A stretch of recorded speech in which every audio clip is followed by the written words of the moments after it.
Τώρα μια προσομοίωση αλκοολικής ζύμωσης.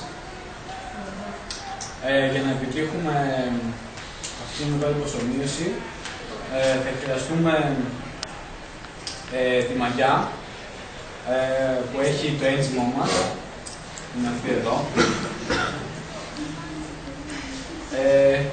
Επίσης θα χρειαστούμε ζάχαρη. Η ζάχαρη είναι ένα μακρομόριο το οποίο διασπάται στα μονομερή του τη γλυκόζη και τη φρουκτόζη. Η γλυκόζη συνέχεια ζυμώνεται και γίνεται εθανόλη και διοξείδιο του άνθρακα. Στη συνέχεια θα τοποθετήσουμε μέσα σε αυτό το φιαλίδιο τη ζάχαρη μας, περίπου μια μισή κουταλιά, και τη μαγιά μας.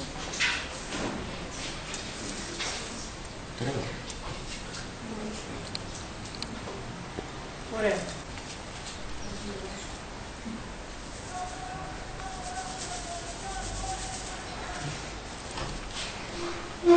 Τώρα έχουμε εδώ πέρα στο δοχείο μας χλιαρό νερό, περίπου 35 βαθμούς Κελσίου, στο οποίο θα περιχύσουμε τη μαγιά και τη ζάχαρη.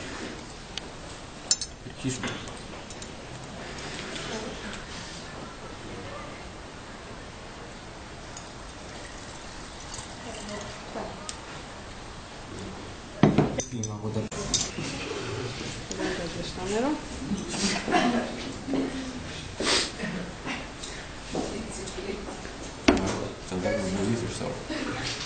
Ό,τι.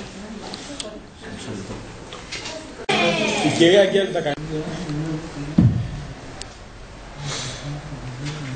Τώρα βλέπετε έντονο αυτισμό μέσα. Ναι. Ήδη αυτό βράζει, γίνεται η ζύμωση που λέμε.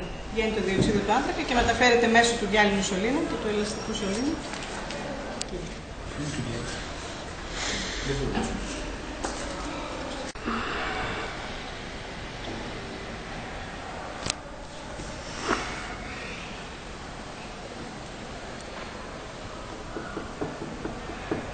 Θα θαλώσει περισσότερο. Στη συνέχεια έχουμε τοποθετήσει το μείγμα μας σε υδατόλιτρο και έτσι έχει ξεκινήσει η αλκοολική ζύμωση. Παράγεται το διοξείδιο του άνθρακα, το οποίο το διαβιβάζουμε στο δοκιμαστικό σωλήνα που περιέχει διαβιές ασβεστόνερο, το οποίο αν θολώσει σημαίνει ότι έχει αρχίσει να βγαίνει το διοξείδιο του άνθρακα.